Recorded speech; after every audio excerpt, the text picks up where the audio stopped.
Hey guys, welcome back to the Always in Season podcast, episode number 22. This week is week 2. Week 1 is officially in the books. So this is going to be a little bit of a longer episode, but we're going to go through all of week 1 and then also look at week 2. So we're going to start with a recap. First with the Thursday Night Football, the one that kicked off the season.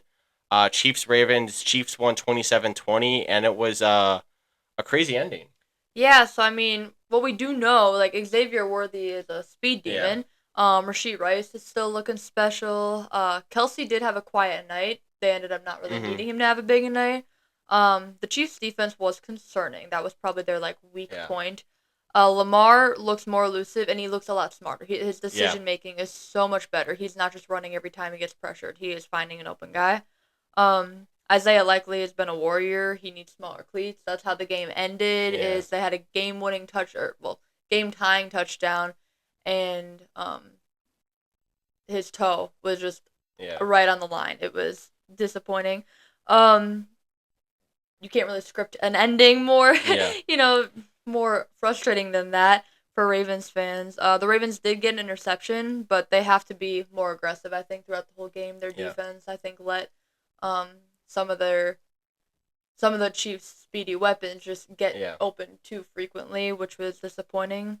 Justin Tucker missed a field He, goal, we which we need to have a conversation. I think right, about like Tucker now. what He's happened? like, I think he's about 50% in his last like couple, like I would say, I think last dozen over 50 yards. Like he's concerning, I would Yeah, say. I'm But I'm sure he knows, and he's practicing and studying everything to see what can be better. And obviously, sometimes it's not just the kicker; it's the whole production of snap, hold, and all of that. But um, also I don't know. How many illegal formation calls can you get in one yeah, that game? was for like 5 or 6, and it was like, and there were a couple that was like it was early on. It was like back to back plays, and I'm like, at what point do the tackles have to start just lining up correctly? And um I don't know if I don't think the Chiefs got any. For I'm me, not it's a sure. coaching thing. We saw it throughout the Yeah. league. Honestly, throughout the whole week one, you could literally put that the amount of offensive line play that was poor. Yeah. It was really disappointing. Obviously, everyone's still getting acclimated. For some guys, this is kind of like a preseason because they didn't play in the Right. preseason. As they mentioned on Sunday Night Football, the announcers did. These guys are kind of out of shape too. I mean, Yeah. they're not really ready to play the whole game, play overtime games, whatever. Yeah. Um, but the penalties, everybody knows what the rules are. Yeah. It was gone over, and this is a coaching thing. Get your guys ready to play. Like if you lose because you just Yeah. like a normally, that's fine.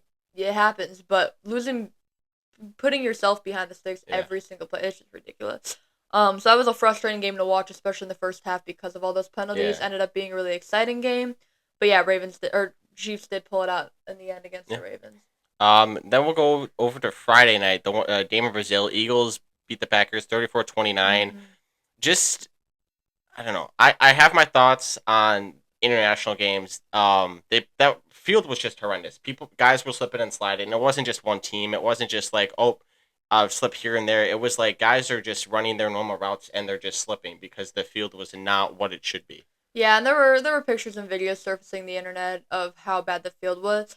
I personally, international games aren't my favorite. However, I do love that Roger Goodell is trying to expand, make it a global sport. My argument would be is if you're trying to get more international games, then let's have a place. We have a lot of money in the league. Let's have a Yes. place where it's a safe field, it's a good field, where it's consistent throughout the league internationally and honestly in the U.S. what fields we're playing on because we also have some fields in certain stadiums that just aren't Yeah. great. Not as bad Hmm. as the one in Brazil, but I will say the fans were great in Brazil. They came out, they were excited, they were passionate. Yeah. It was packed. Um, Both teams though looked pretty undisciplined, especially in the first half. They were both inconsistent penalties and decision making, but Saquon is back. He Three is touchdowns. excited Yeah. to be not with the Giants. Yeah, he had 3 touchdowns, so he was looking good. Packers defense was great at forcing turnovers and creating pressure with a 4-man rush, but they're a lot better when they're playing with a lead, because they're allowed to do that. Yeah. Where then when the Eagles had the lead and they were just running the ball down their throats, Packers didn't have any answers for Saquon. Jaden Reed is that dude. He He couple put big up yeah some of the couple big most chunk fantasy plays. points. Yeah. Yeah. He was going crazy. Jordan Love did get injured at the end of the game, right at the end of the Yeah. game. Um, you can kind of see in the video his ankle looked twisted and then his knee popped. His ankle is going to be fine. It is an MCL sprain. It sounds like it's between grade 1 and 2. The initial reports were that he would miss somewhere between 3 to 6 weeks, and it sounds like it would be closer to the 3 than the 6. Matt LaFleur, in his interview yesterday, did say that Malik Willis would be the starter if Jordan Love is not cleared, but they are giving him that Yeah. opportunity in case he can play, and that Jordan's trying to do everything to be out there Sunday. It wouldn't shock me if Jordan's out there Sunday, truly. But I also think the Packers can be fine with Malik if they play the disciplined game that that the Packers are typical of. Friday night was not typical for them or characteristic of them, but I don't think Jordan's going to be out for long if he does. No, and again, LaFleur said they're not just going to throw him out there. He needs to be in a position to protect himself. And the next two games are Colts and Titans for them, so not threatening opponents, I guess you could say. And then they have the Vikings the week after. Schefter did say that that's probably a realistic timeline, but again, if he's back in a week or two, I'm not going to be shocked. Yeah, and you do have to respect the Colts and the Titans. Yeah, they both put obviously. up some good showings, but they're not, They're not Super Bowl contenders. They're not the Chiefs, Niners, or Ravens or something like that. But the tush push without Jason Kelsey is just not as dominant. Yeah. But it's not yet. But obviously they have time. This is just week 1. Overall, it's a good competitive game, but neither played up to their potential. But I think overall there's lots to be happy about from this game for both teams, and then also plenty to improve on. Yeah. So yeah, that's it for that Friday game. Now we move on to the Sunday games. Yeah, Sunday we'll start out. Vikings beat the Giants 28-6. Sam Darnold looked pretty good. I think he did. He started 10 for 10 or 11 for 11. Giants need to hit the full reset button. Daniel Jones just doesn't look. He has more pick sixes than touchdowns since he signed his extension, and they need to hit the reset button. And with a kind of a weak QB class this upcoming draft, they have a lot of problems. What I would say is that the Giants went wrong when they chose those throwback uniforms. I think it all went downhill from there. But yeah, like you said, Sam Darnold was impressive. He was 19 for 24, 208 yards. He had 2 touchdowns. He did have 1 pick, but he was more than a game manager. A lot of people were thinking that he was going to go out there and just kind of like 7 yards, 4 yards, dink and dunk to get them the win against a Giants team. But they're not going to just beat up on the bad teams. They can be competitive against some good teams too, I believe, as long as they don't turn the ball over. Aaron Jones had 14 carries for 94 yards and a touchdown. Jefferson had his touches, 4 receptions, 59 yards, and 1 touchdown as well. Daniel Jones had 42 passing attempts, completing 22 of them. He had 186 yards and 2 interceptions. And it's just, the play calling was honestly garbage for the Giants.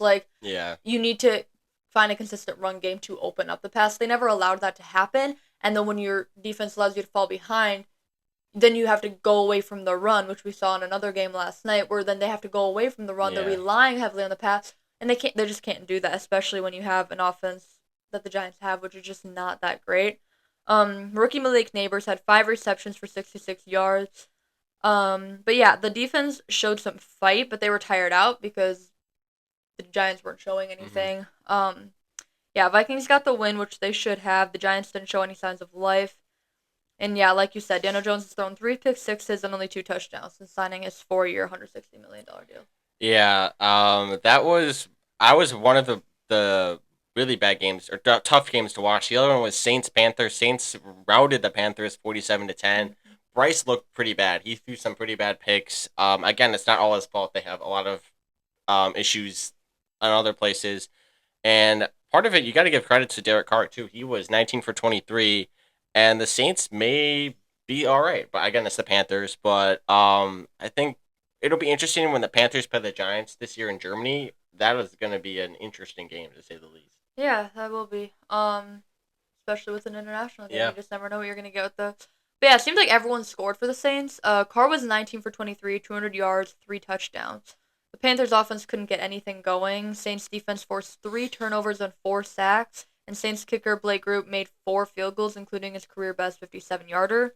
Rashid Shaheed had a day. Saints' first punt occurred with 4:40 left in the game.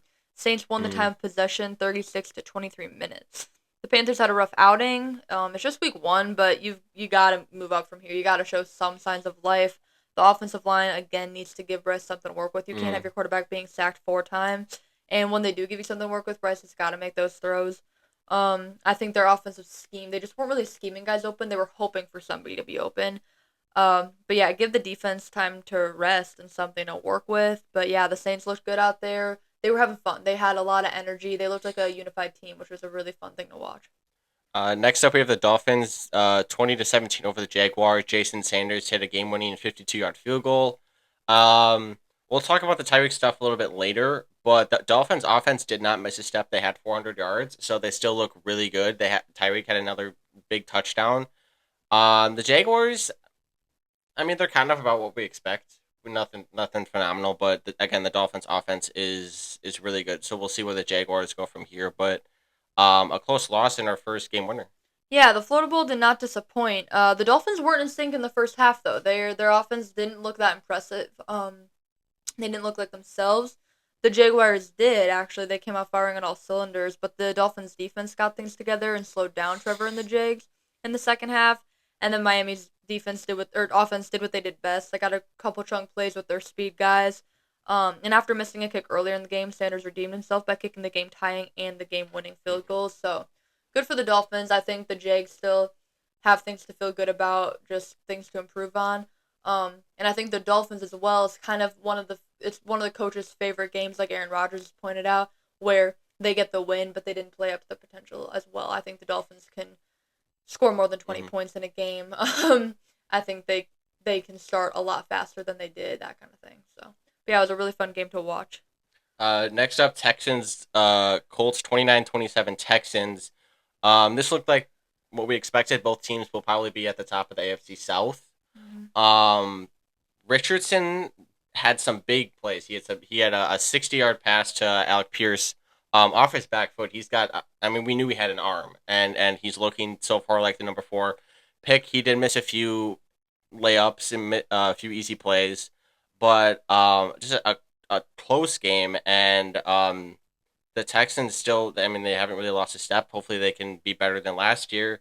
And part of that was Joe Mixon and Diggs. They fit right in. You know, you heard all this talk about Diggs being a diva, and there's still plenty of time for that to happen. But he fit right in. He had 2 touchdowns, and the Texans look pretty good.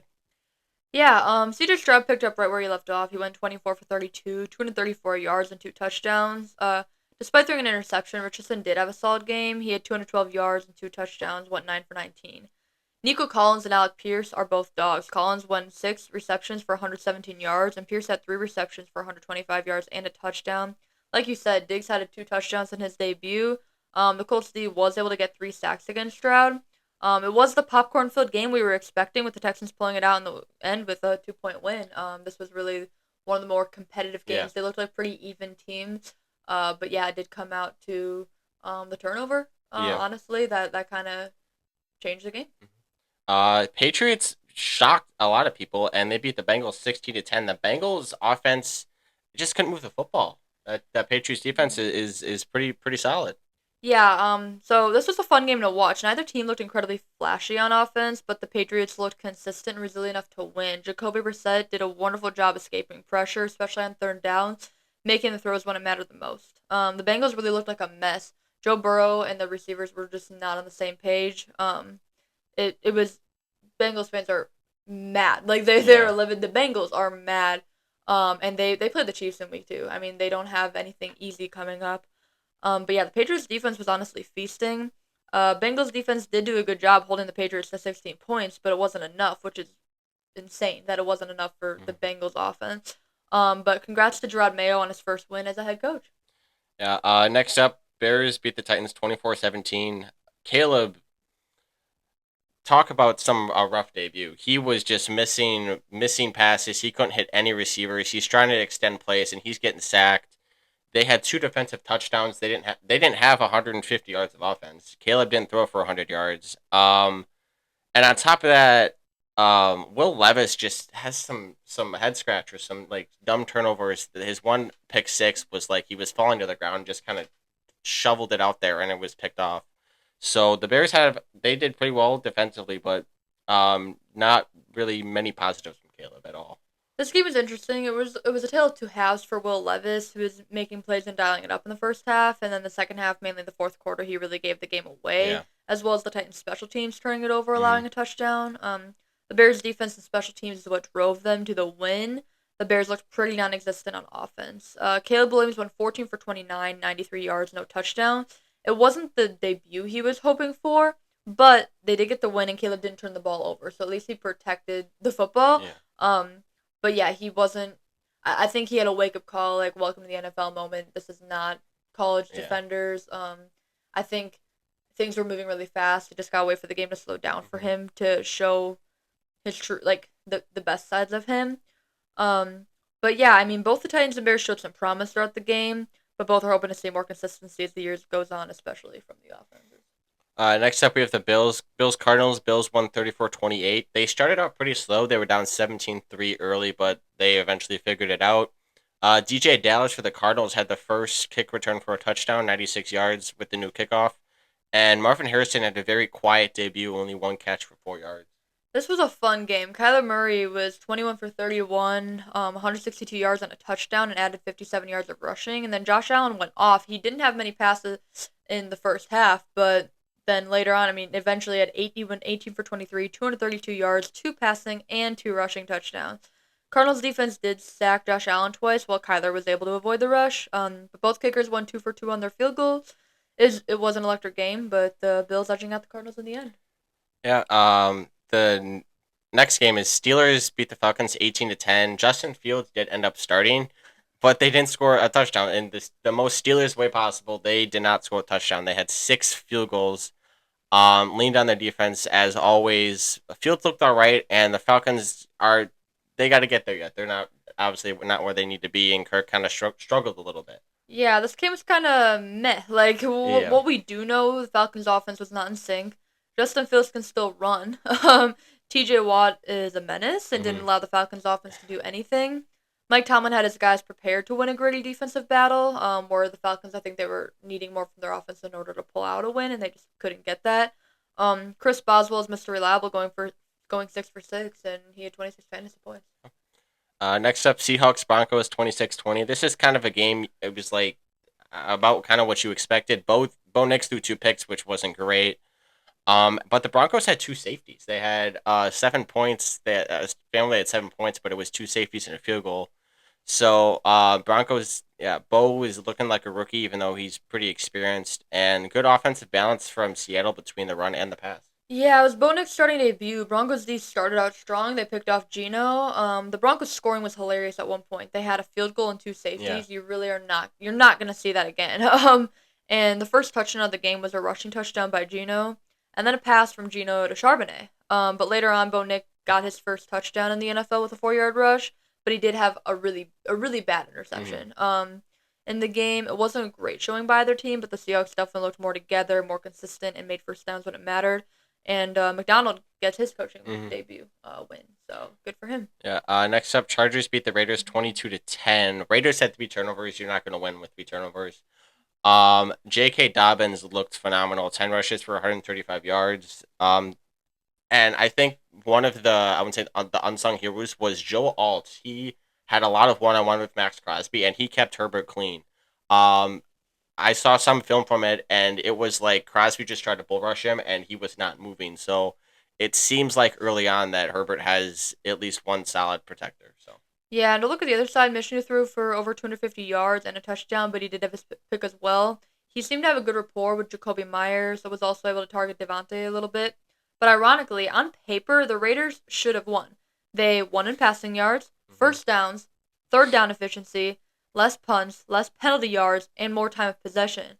But overall, the Chargers were able to run the ball down their throats with Dobbins. They Yeah. sacked the quarterback 4 times and won the turnover battle 3-0 to get the win. So that is really where things turned out. But again, the Raiders didn't have necessarily a bad game. It was the turnovers and not capitalizing on opportunities. Next up, Buccaneers Commanders. Buccaneers won 37-20. Baker was electric as per usual. 24 of 30, 289, and 4 touchdowns. Jaden Daniels had a pretty solid debut. Again, it's the Bucks, so they're the Commanders aren't expected to do that much this year. But Jaden Daniels, he'll be all right. Austin Eckler only had 2 carries, which was kind of like surprising. Did you just say it's just the Bucks? Huh?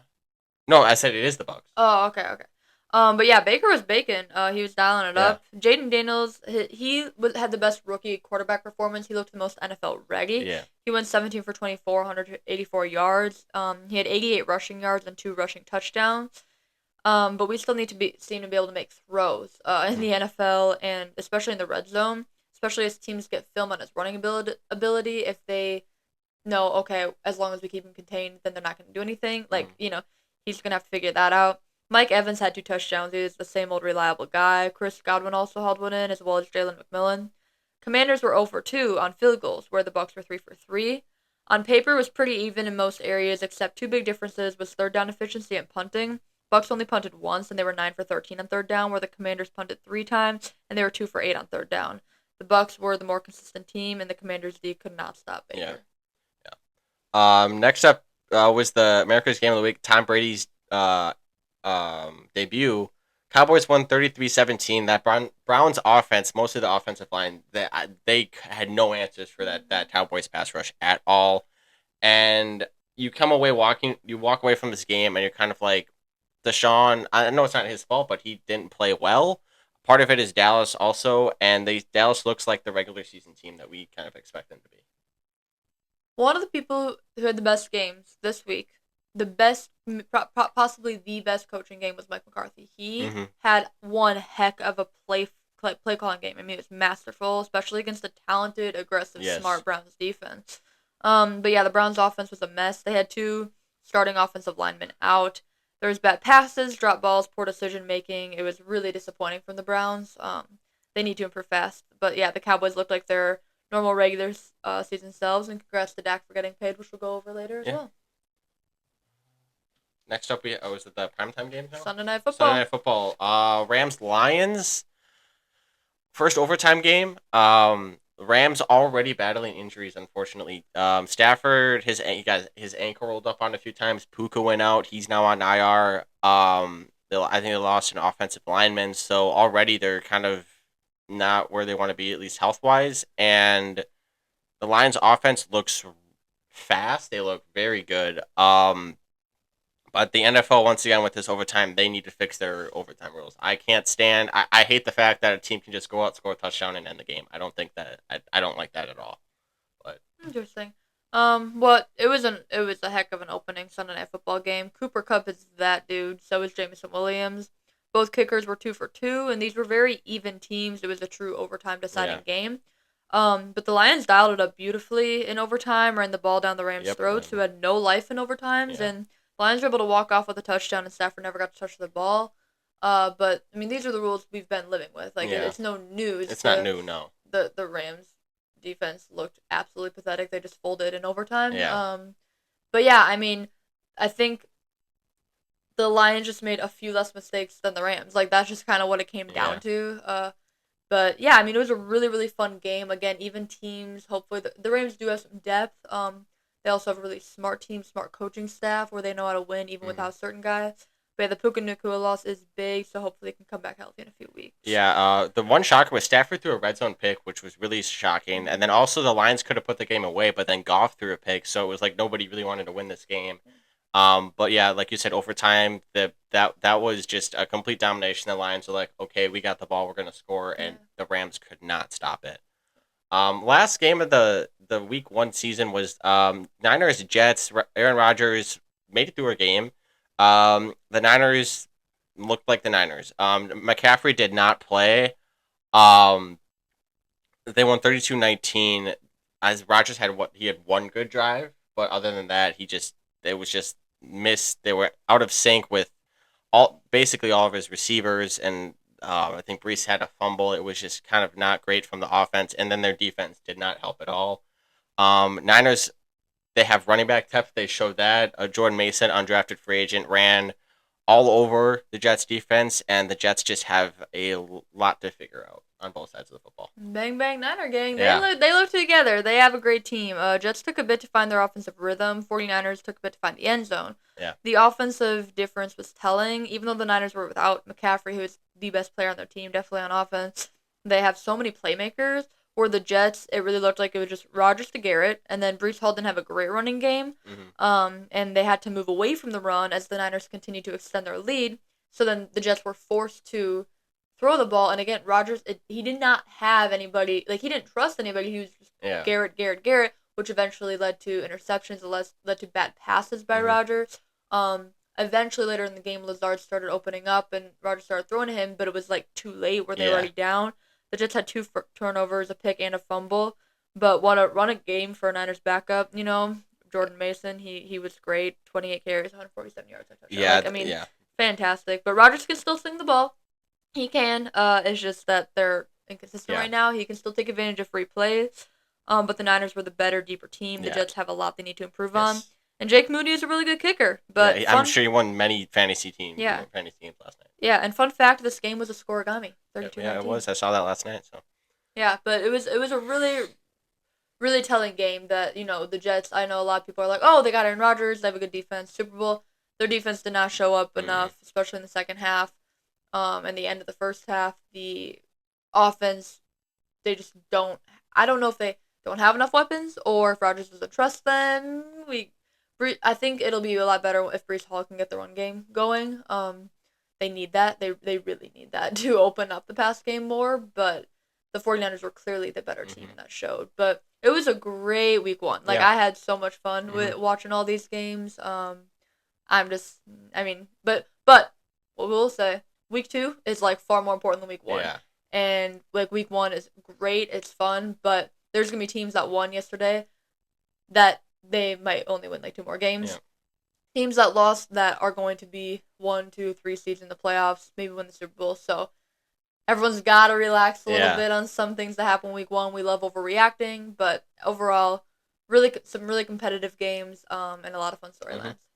But yeah, now we're going to give out our game balls. So who is your game ball for the week? I would say, I think it's got to be Baker. I mean, like, the Buccaneers look great again. I know they're not on a lot of people's Super Bowl teams, but Baker, again, is just, like, he signed the extension and has just consistently had the chip on his shoulder. And I know it's the Commanders' defense, but still, to go out and throw for 4 touchdowns and just be that consistent is just, it's what we kind of expect from Baker at this point. Yes, Baker Mayfield definitely had my game ball, and I mean, he was the best looking quarterback out there. Yeah. I don't mean looks, I mean, like, best performance out there. He was slinging it. I think an honorable mention also at the quarterback position is Josh Allen. He had a really solid game, especially in the second half. Yeah. But that was really, really, Baker's performance was fantastic, and I'm looking forward to what week 2 looks like against the Lions. Yeah, that'll be a really fun game. So who of all the 0-1 teams do you think had the worst loss? Well, I mean, I would say the Giants. Really? It was like with this Vikings team, you were like, maybe they could somewhat be competitive, maybe they could win. It was like they roll over. It was like just right away they're just like, yep, we're giving up. We're down early. We don't know what we have, and I think they're already looking on to 2025. There were a few losses that were really bad, and I think I'm going to give it to the Falcons, honestly. They have a really talented team, and they were playing against the team's backup quarterback. They didn't know who their quarterback was going to be till an hour and a half before the game, and the Falcons did. The Falcons knew who they had. They paid who they had. They have a stacked offense, and they couldn't do anything on offense. Everybody knows who T.J. Watt is. Everybody knows, and they did not have any type of plan to even try to stop him. Yeah. And I mean, it was really disappointed by the Falcons. They also just showed not enough fight to try to pull it out. It was really disappointing. So I would give the worst loss to the Falcons. They play the Eagles on Monday Night Football. Who had the best win? Best win, I would say, I would go on to say, like, the Niners. I think they showed that, like, that they're still a Super Bowl contender. They are the team to beat the NFC. This was kind of a game where, like, okay, maybe it could be close, and if they didn't struggle to find the end zone early on, this could have been like a blowout at halftime. It was that bad, and, like, McCaffrey didn't play. The defense still looks phenomenal. Ayuk dropped the touchdown towards the end of the first half, which could have really put them up a lot. Brock Purdy is a great quarterback. He showed that he's not. And another thing too, with impressed me with Purdy was that he was taking what the defense was giving him. He wasn't trying to force anything. But yeah, the offense and the defense look very good. They have not lost a step. So the Niners could legitimately go on and win 14 or 15 games. So for my best win, I'm not saying that they had the best win in the sense of like their performance, but I think best win for in the sense of like who they beat and the fact that they won and how it will help their team and their culture moving forward for these next couple weeks is the New England Patriots. I mean, they went in there and they said, nah, like you're the Cincinnati Bengals, we don't Mm-hmm. care, we're gonna go win. We're gonna win how we win. We're gonna win by, having a somewhat consistent run game. We're gonna have a great defense and we'll make the plays, the throwing plays when Mm-hmm. we need to. And we're gonna outgrit you. We're gonna outfight you. They might win more of the games, kind of like the Steelers do. They played the Seahawks and then they played the Jets, and the Seahawks, they can fight. Those Yeah. are two games that they can put in a fight if they show. I mean, that defensive consistency. If they make the plays when it matters, they could. Yeah. They could show fight. They could be 3-0. They could be 2-1. We don't know, Yeah. obviously, and they have a new head coach, but they really like the new head coach. They like the new culture. Yeah. It's no more Brady, no more Belichick. We are a new team. We're having our new identity. So that's why I give that to the Patriots. Okay. But yeah, I think we'll wrap up this segment and we're gonna move on to some weekly news. All right. Usually we start out with weekly news, but we just did our week one recap, so we're gonna jump into the weekly news. Yeah, so we'll start off. Chiefs superfan Xavier Babuder, I think is how you pronounce Yeah. his name. He was sentenced to 17 and a half years of prison without parole and 3 years of supervised release for committing a string of armed bank robberies across the U.S. That was announced like right before the Yeah. game on Thursday. It was very interesting. But yeah, I mean, this was kind of a storyline that started developing last year more seriously, and now we have the official ruling. Yeah, I think he sold like $800,000. So again, this is all like on him, Mhm. but kind of what we expected. We expect him to get a lot of years for sentencing, and he did. Yeah. Chiefs tight end Noah Gray agrees to a 3-year contract extension worth $19.5 million. Yeah, this again was like right like out I Yeah. would say hours before kickoff. It was pretty shortly before the kickoff, but yeah, I mean they have Travis Kelsey, but again Noah Gray having them as the backup because Travis isn't going to be there forever. So Hmm. good for him. Ravens outside linebacker Kyle Van Noy suffered a fractured orbital bone in Thursday's loss to the Chiefs. We're hoping it doesn't have to be sidelined the whole year. Still waiting for more details on recovery time and the significance and seriousness of it, but nobody likes to see injuries week one. Yeah, week one there were injuries happen every Yeah. week. But yeah, hopefully it's nothing serious for him, and hopefully all the guys can get back quickly because you just hate to have injuries. Yeah. Jamar Chase, on a report that he wants one more penny than Justin Jefferson, he said, if I want to beat Jefferson, I'm going to beat the explicitive out of Justin, not by a penny, brother. That was the quote. So Jamar Chase wants to get paid, and I don't know if he will. He didn't show that he should in No, week one, but I don't know. They probably will pay him because that's what teams do, and yeah, that's what the Bengals are gonna do, I'm sure. But I don't know. he just want just a little bit more. Yeah, I just I don't know how you can sit there and like realistically pay him more than Jefferson and CD, but we'll see. We'll see what the Bengals end up doing. But like you said, he didn't really prove he's worth the money in week one. So I feel like this is only gonna hurt him Yeah. more if he continues to have average games. Yeah. The NFL is king. Business is booming. NBC announced that Thursday night's Ravens Chiefs season opener averaged 28.9 million viewers across all platforms, making it the most watched NFL kickoff game ever. Yeah, I don't. I mean, not really surprised. This was two Super Bowl contenders, two former MVPs. Like this was, and the game lived up to it as well. But yeah, like you said, business is booming, and they're still breaking viewership records. Yeah. I was even texting someone who is not a football fan whatsoever, not an NFL fan at all, was at like a sports bar and the game was on, but then left, ended up putting the game on at home because he couldn't not find out Yeah, what happens. He ended up right. watching the whole game, not even football fans. So that was kind of fun. Commanders are placing backup quarterback Marcus Mariota on injured reserve. He's sidelined for at least the next 4 games. Jeff Driscoll will be the backup to Jayden Daniels, and Sam Hartman is signed off the practice squad as number 3. Yeah, Mariota kind of really hasn't found a home ever since he did phenomenal at Oregon. But again, Jaden's the starter, so hopefully he can stay healthy, and they don't really have to worry about a backup. Yeah. We already kind of updated on Jordan Love, but like we said, it's between a grade 1 and grade 2 MCL sprain. Should be back in 3 to 6 weeks. Sounds like it's going to be sooner. He might even be back as soon as this week. The Packers are going to give him every opportunity. Yep. Raiders cornerback Jack Jones and Chargers wide receiver Josh Palmer were ejected following a fight Yeah. at SoFi Stadium. So that was a little fun. We got some fights in week 1 too. Yeah, I love it. I mean, it's week one. It's week one again. I didn't watch the game in its entirety, but I saw the clip from it. It was all over social media. But again, we're just two guys that were hot heading, and it was interesting to watch. And again, both guys got ejected as they should have.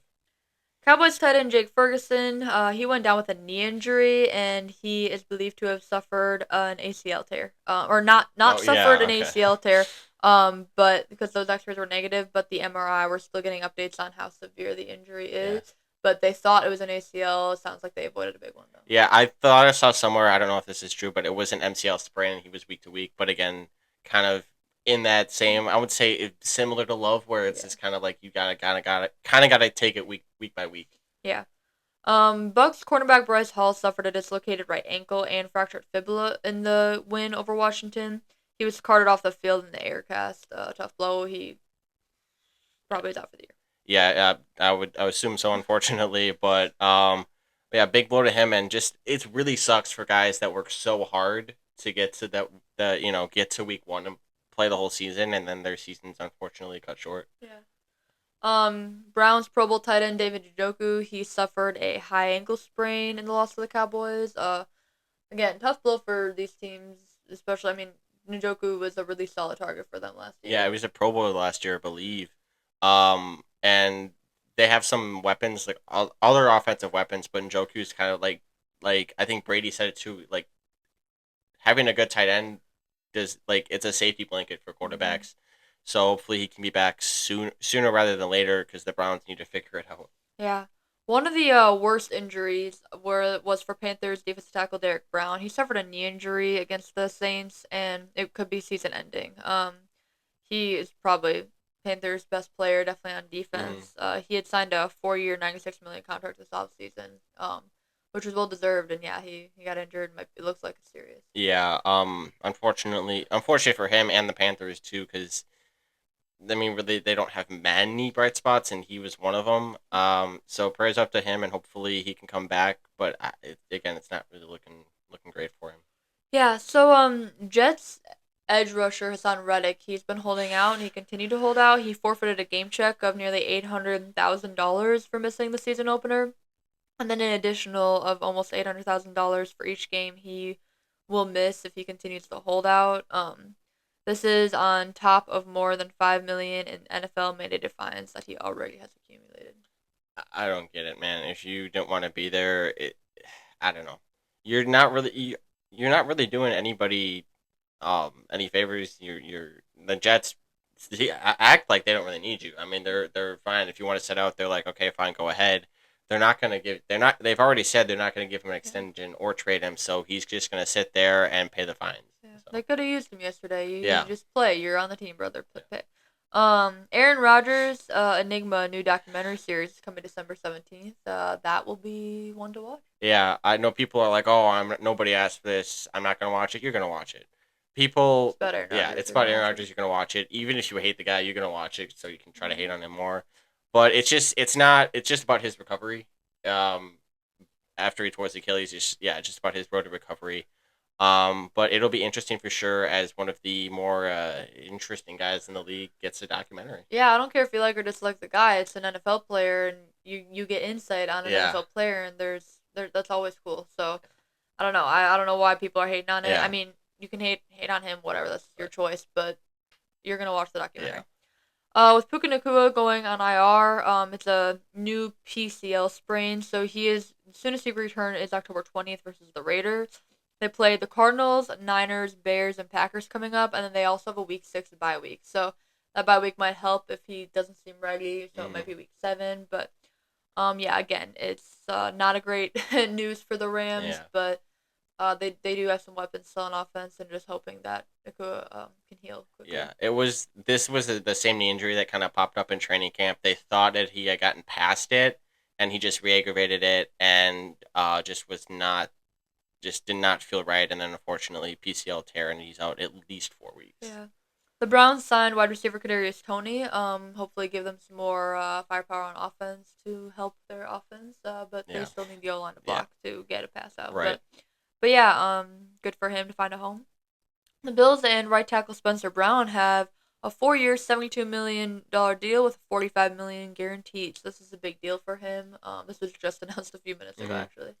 Yeah, the Bills look, even without Diggs, they looked. And again, it was the Cardinals, so not the greatest team, but still a pretty solid team. But again, protecting Josh Allen is crucial, even though the guy tends to look for contact at times. But good for him and good for the Bills. Yeah. So there was another Deshaun Watson lawsuit. This one was different. This one was actually accused of rape. Now the fishy part is it's the same lawyer. It He was never proved guilty, never ever proved guilty. He was proven innocent Hmm. in all of the other allegations. It seems like there is somebody out there targeting him. Yeah. But you can have the opinions that you want. We're just reporting the news that there's another lawsuit out there. So far, we haven't heard anything from the NFL. Yeah, again, no, nothing until anything is official or from the NFL. Take it with a grain of salt, I guess. But again, he was never proven, like you said, he was proven innocent. Yeah. So, there's a good chance that this may just be another empty case, I guess. Yeah.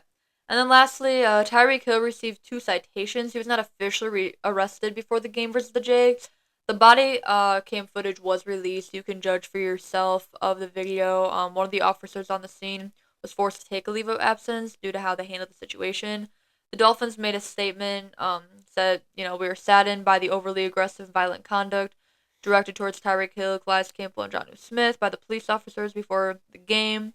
They talked about how it was heartbreaking to watch and maddening.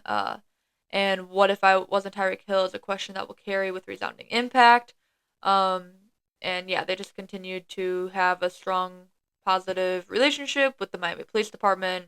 All of that. They stand behind Tyreek, blah blah, Yeah. official statements. But yeah, I don't know. Did you want to talk on it much Not or? not much. I mean, you saw like right before kickoff, he got detained. He played Sunday. He did well. But again, go watch the video, judge for yourselves. We're not here to give our opinions on that kind of stuff. Um, but yeah, I mean, it is what it is, And he was able and to play he and was play able a to good game. play. He didn't get arrested. They said it was for reckless driving or Speeding. It was something like that. It was, I don't know. It was still minimal. unclear. It was, yeah. So again, watch the video and take all the news for yourself and have your own opinions. But that's just, I think, as much we'll talk on it. Yeah, but yeah, that's it for the weekly news. Before we jump into week 2, we are going to go over some fantasy things from week 1. Yeah. All right, so we're going to have a little bit of fantasy football news for you. We're going to go over some of the best scores in the league, some of the worst, or like the biggest duds. And then we'll go over personally the best scores on our team and the lowest scores on our team. So, starting out within the league, Jaden Reed, wide receiver for the Packers, at 33.1 points. Cooper Kupp for the Rams, 32 points. Josh Allen, 31.18. Baker Mayfield, 29.66. Saquon Barkley, who is also your top Mm-hmm. scorer, at 33.2 points. Isaiah Likely, 26.1. He was going off. Chris Boswell had 26. Jake Moody had 26. Bears defense also had 26, and then Dallas's defense had 19. So those were like the top scorers throughout the league. Some of them surprising, Yeah. Isaiah Likely did better A than lot. Travis Kelsey Yeah. and Mark A Andrews lot better than Mark combined. Andrews. Yeah. These kickers are winning your Winning. fantasy Yeah. leagues, being your highest scorers. Jaden Reed, not a lot of people started him. Some people drafted. A lot of people had him benched. My dad in our league, he literally benched him like right before the game. He's like, "Yeah, I think I'm gonna go with." His bench Who went did he off. My start? dad Who has did the he most start? depth. Who did he I start don't even instead of? remember who he started. My dad has the most depth in our league. His bench went absolutely crazy. His bench is gonna beat your starting lineup. But yeah, he had a great game. Cooper Cup is still that guy. It's like he doesn't Yeah, age. he He's was on kind of my like bench. Mike Yeah. Evans. He was on your bench. Yeah. Yeah, I saw that. You didn't need him though. You got the win. No. But yeah. So then the worst fantasy scores in the league. Daniel Jones had 4.94 points. Chuba Hubbard at 1.4. Daniel Carlson at 3. The Panthers defense had -3, and DeAndre Hopkins at 1.8. Those were some duds. Yeah, really. Like, and I'm gonna be honest. I'm surprised Daniel Jones had 5 points or 4.9. That seems like kind of a lot for how bad he played. Yeah, there were some quarterbacks who just weren't playing well. Caleb Williams had like 9 Yeah, points. Aaron Rodgers had 8 points. yeah, It wasn't a great look for some of these guys, but just week one. yeah. So who were your best fantasy winners? Who helped you win the most? Saquon, like you said, Saquon had 33.2. He had 3 touchdowns against the Packers. My second was Lamar. He had 25.12. I mean, throwing the ball, he ran and threw for over 100 yards each, so that really helped. And then Devon Achan had 23 points. So those were my top three scores. I didn't have anyone go crazy in week one, but Mike Evans had 23.1. He had a solid game. He himself. Mm-hmm. Brees Hall ended up with 18.3, even though he didn't have a great game. That touchdown really helped. And then Kai Fairbairn had 17. So Okay. my kicker went Yeah, off, which was nice. yeah. Who are your biggest fantasy losers? Um, Who didn't do anything for you? Mine was my lowest score was Mark Andrews with 3.4. Just I mean, likely got the ball like he was the primary tight end for the Ravens. Second was Younghoe Koo, my kicker for the Falcons. He had 4 points, and then the Niners defense had 7 points. But going into last night, I was down 3, so they won me the game last night. There you go. So Thursday night, I didn't have anybody playing except the Chiefs defense. They had -2 points, so I started with -2. It was a sad way to start. Raheem Mostert only had 3.9. Akane ended up really Yeah, going off. And then Jake Ferguson had 4.5. but yeah, And he did get yeah, injured in the game, but he actually just didn't look yeah. great before the injury, anyways. So yeah, those were our fantasy updates. You got the week one win. Mm-hmm. I did not. We didn't play each other though. I don't even know when we play each other. I don't Yeah, even know who I play next yeah, week. I really don't pay enough attention to yeah, fantasy sometimes. But yeah, so that's the fantasy updates. Uh, there were some surprises, which is fun. Like I yeah, like when it's not the like, oh, Patrick Mahomes and Lamar Jackson were the yeah, best quarterbacks, and like I like that. I mean, I guess yeah, Lamar did well, yeah. but yeah. So it was a good week. Mm-hmm. And who are you like thinking is gonna do great for you next week? I don't know Saquon. Again, just that offense looks. I mean, Saquon and just that Eagles offensive line still Yeah. looks really good. So I kind of expect a lot from Saquon again. Yeah, I think Bruce Hall's gonna need to have a better game. I think the Jets are gonna be focused on getting that Yeah, run game going against the Titans. The Bears weren't necessarily able to have a great offense, but when you have Aaron Rodgers, I mean, I it's feel different like than Caleb. Yeah, it's different. You're having to really focus on the pass as well as the run. So, yeah, I think Bruce Hall can have a good game, and I don't know. I'm wondering like, will George Kittle kind of break off a little bit more in week two? yeah. Because he didn't do much. They used to more blocking, so maybe Mm-hmm. against the Vikings, who they'll get more targets. But yeah, so that's it for fantasy, and now we're going to go through our week two preview. All right, so now for week two, we have a great kickoff for week two, starting with Thursday night football, Bills Dolphins. We got a division game. These are two teams who are 1-0. Looking to be in top of the division. Like, I mean, this Mm-hmm. is exciting. You can't get much better than this. What are you excited for? What are you looking for in this game? I have Dolphins 24-23 over the Bills. I think it'll be a close game. The Bills were a slow. They started out slow last week. They can't afford to do. I don't think they can afford to do Yeah. it this week against the Dolphins. The Dolphins Um, also started out slow yeah, though, they did so too. that'll be interesting. Yeah, so we'll see what defense kind of holds up the most. Yeah. I mean, if it turns into like a 35-30 game, I wouldn't be shocked, but I think it'll be a close game regardless, but I think the Dolphins win. I think this might be an overtime game. I mean, this is a great matchup. I'm just excited to see these two Mm-hmm. quarterbacks go at it. But yeah, I think the Dolphins defense is a little bit better than the Bills defense, a little bit deeper. So that's where I would give Miami the edge. But Josh Allen, I mean, he's a playmaker. He can win Mm-hmm. games, literally putting the team on his Yeah. back. So I wouldn't be surprised if the Bills pull it out. But I'm really looking forward to that. Next up, 49ers Vikings. These teams are both 1-0. Both had big wins week one. So who do you have? I have 49ers 24-13 over the Vikings. The Niners, I don't know if they'll put up as many points against the Jets defense. I don't think they'll need to. I think the Vikings will run into a Niners defense that still looks pretty good. So I think the Niners win handily. Yeah, I think the Niners will win this game too. I don't think the Vikings will fold completely, No. but I just think it's just gonna be too much for the Vikings to Yeah. handle. I mean the Niners just look on top of things, and they Mm-hmm. might also, on top of what they already have Christian McCaffrey. Yeah. Seahawks Patriots. I am really looking forward to this game. These teams are both 1-0. They both could start the season too. I mean they are both feeling Mm-hmm. fiery about this. So Who do you got? What are you looking for? I have Seahawks 20-17 over the Patriots. I think it'll be still. I think it'll be a really good game. I don't think it'll get out of hand for either team. It could come down to a game-winning field goal, but just kind of one of those scrappy games. So there'll be a couple of turnovers by both teams, but the Seahawks, I think they'll edge out the Patriots. Yeah, yeah. I mean, these are also two new head coaches. I mean, this game is really fun. This is actually a really fun new game. Hmm. I think going into the season, people were kind of looking like past this game, but now that both teams started out with a win, it's like okay, like let's see what we have here. So I'm just excited to see how these offenses look in week two. Now they're a little bit more developed. And then also Gino had a bad pick. In at the beginning of Yeah, the game, so let's see because he's better than that. He's better than what he yeah. showed against the Broncos. So I'm excited to see like Gino kind of Mm-hmm. come more into Geno Smith form. Um, Giants and Commanders both started 0-1. We have Daniel Jones, we have Jaden Daniels. So that's Yep. not confusing. Yeah. But yeah, some teams that need to get the run game going, they Mm-hmm. didn't in week one. So what are you thinking for this game? I have Commanders 17-10 over the Giants. I think Jaden Daniels gets his first NFL win. I think both offenses kind of are slow. It's more of a fact that Jaden's getting used to the league, whereas the Giants' offense is just not good. Yeah. So I think it'll be a low-ish scoring game, but I think the Commanders win. Yeah, I had the Commanders win this game back in our preseason predictions, and that hasn't Yeah. changed.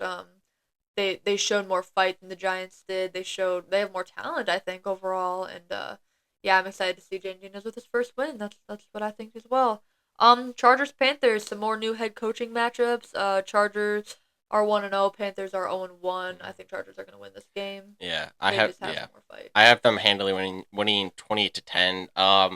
They looked pretty good. I mean, they forced a lot of turnovers against the Raiders, and the Panthers just don't look good at all. So I have the Chargers winning 28-10. So Yeah, I think the Chargers are going to get their offense going with the pass game more than the run game yeah. this week. I think they're going to be able to against this Panthers defense. I'm just hoping the Panthers don't look as lacking of Hmm. energy as they did against the Saints. They just didn't look ready out there. They Yeah. didn't look like a team, you know. And Yeah. so I at least hope they look a little bit more unified. But I do think the Chargers are going to pull this out. Saints Cowboys. This could be a fun one. They're both 1-0. The Saints were looking good. Granted, it was against the Panthers. Cowboys looked great, but the Browns also looked pathetic, Yeah. especially on offense. So, what are you thinking for this game? 24-20 Cowboys. I think it'll be a really close game. The Saints could. I wouldn't be shocked if the Saints win, but both these teams, like you said, are coming off wins against opponents that just didn't look good at all on Yeah. offense. So it'll be interesting to see how the Saints handle the Cowboys pass rush and what the Cowboys continue to look like offensively. I really want to pick the Saints for this game, because I feel like they're being a little doubted. You know, they could be like they could shock the Cowboys, but I don't think I can pick the Saints honestly in this game. I think I have to go with the Cowboys. Cowboys beat a better team than the Saints did, and so I need to see the Saints beat Yeah. a a good team before I like start believing them Yeah. heavily. You know what I mean? But yeah, I mean those were probably the two teams that had the most dominant wins in week one. Colts Packers both 0-1, two teams that could have won. They almost did, but ended up coming up Hmm. short. Again, we don't know who the quarterback's going to be for the Packers, but it should be a good game. It's a home opener Yeah. Atlanta. I believe Malik Willis will start. I have the Colts winning 21-17. I think it'll be a close game. But I think the defense looks good for the Packers, but it's still like Malik Willis by no fault of his own. He's just trying to get ready in a week or so. He's going to be handcuffed a little bit, but I think it'll be a close game. The Packers could edge it out. Maybe Love starts. I'm not sure, but um, I think it'll come down to if the Packers can stop the run against Jonathan Taylor. I think they have a really good shot. My bold prediction comes in this game, so I won't necessarily go too in depth, but I think it'll be a fun game whether Malik or Jordan Hmm. starts, and I think the Packers will look a little bit more together. But I'm excited to see Richardson as he continues to show us, who he is and Yeah. what he's made of. But I'm just glad that he's looking healthy too. Yeah.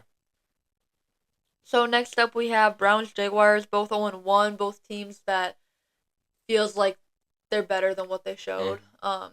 But yeah, who do you have win this game? I have Jaguars 20-16 over the Browns. That Browns offense, I don't know. It's still not.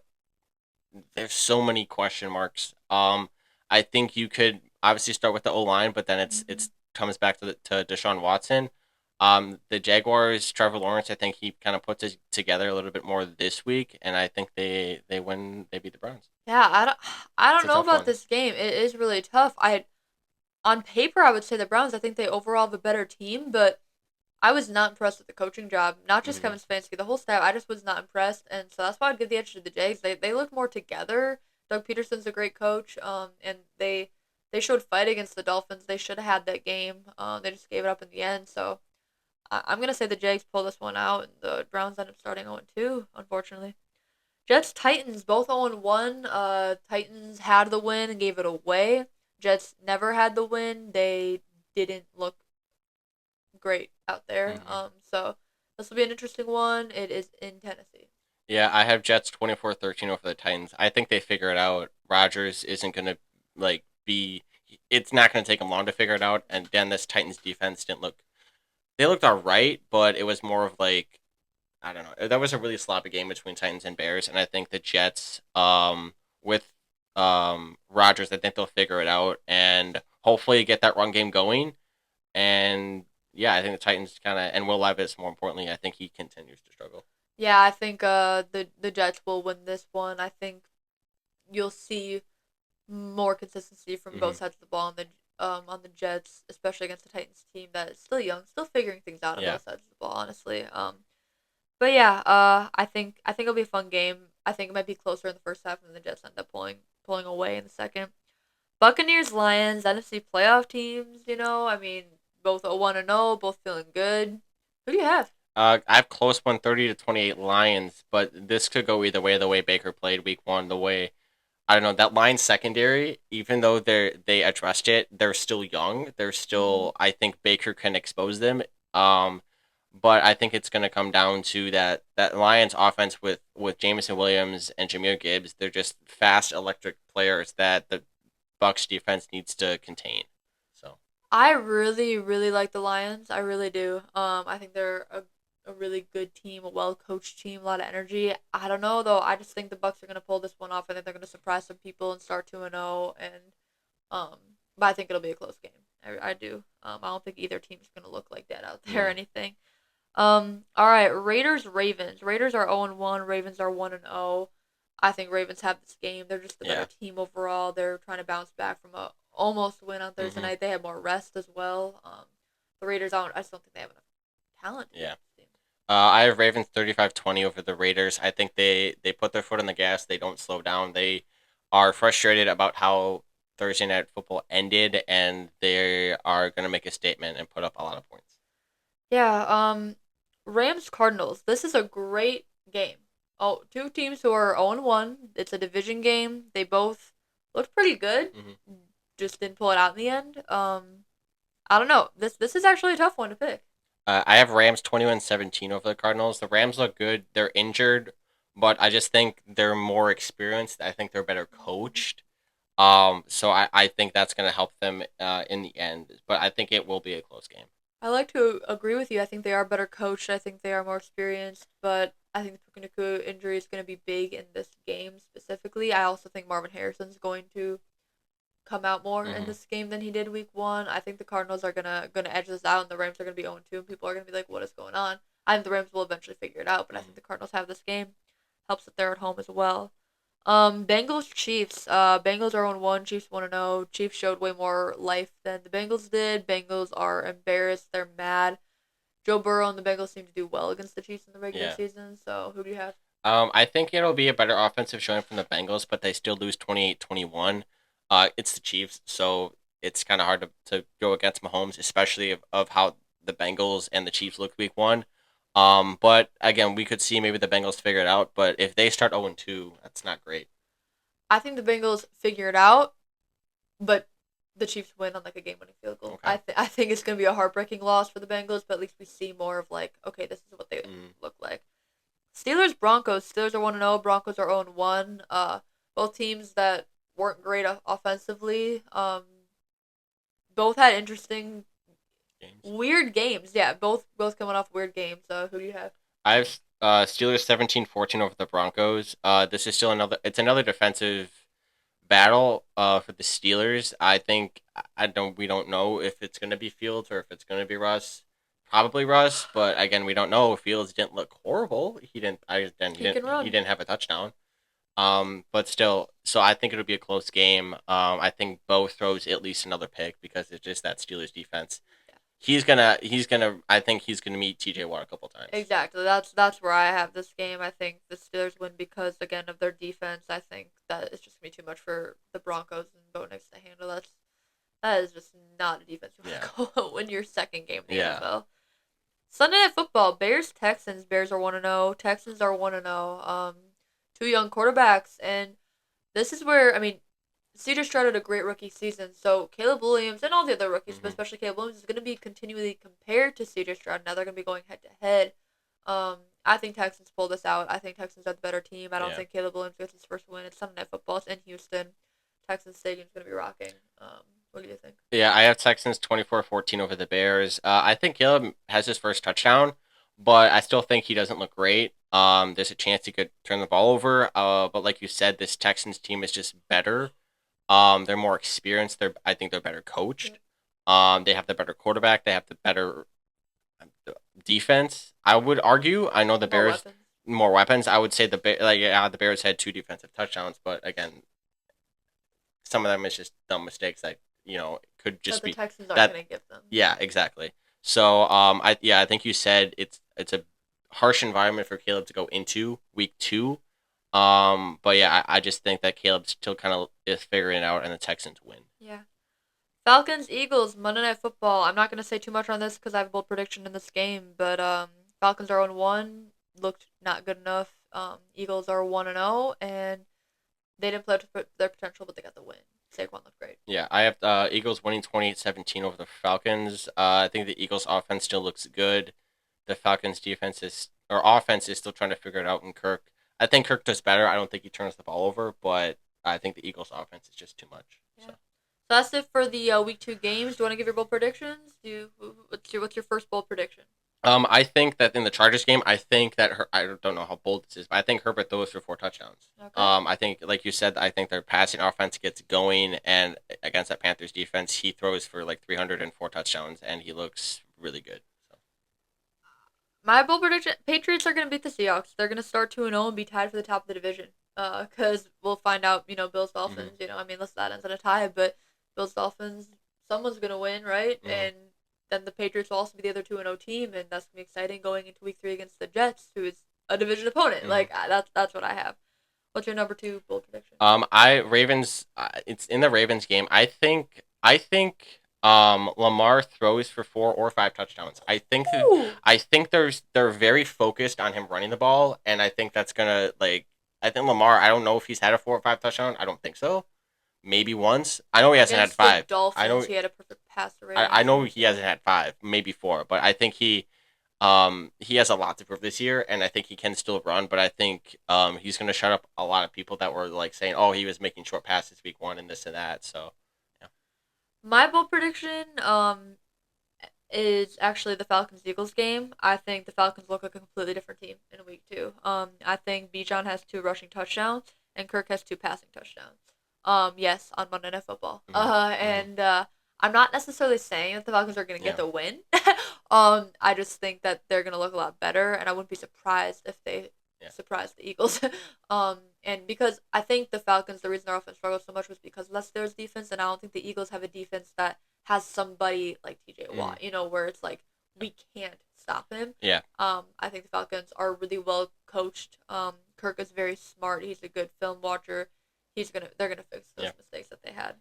Last bold prediction. Who you got? What's your My boldest? last one, I think even though the Jets don't put up a lot of points, I think Rodgers ends the night with a perfect passer rating. Okay. I think that Titans defense is not great, and I think Rodgers is going to expose that, and he's just going to look very comfortable, Okay. and they're going to win comfortably. I think they could put up more than 24 points, but I think Rodgers looks like himself again.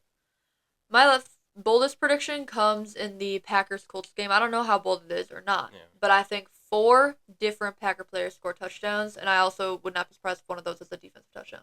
Yeah, I don't know. It could that Packers defense. I mean, McKinney had a pick in week one. Mm-hmm. Rashawn had a sack. Jair So had a pick. Jair had a pick.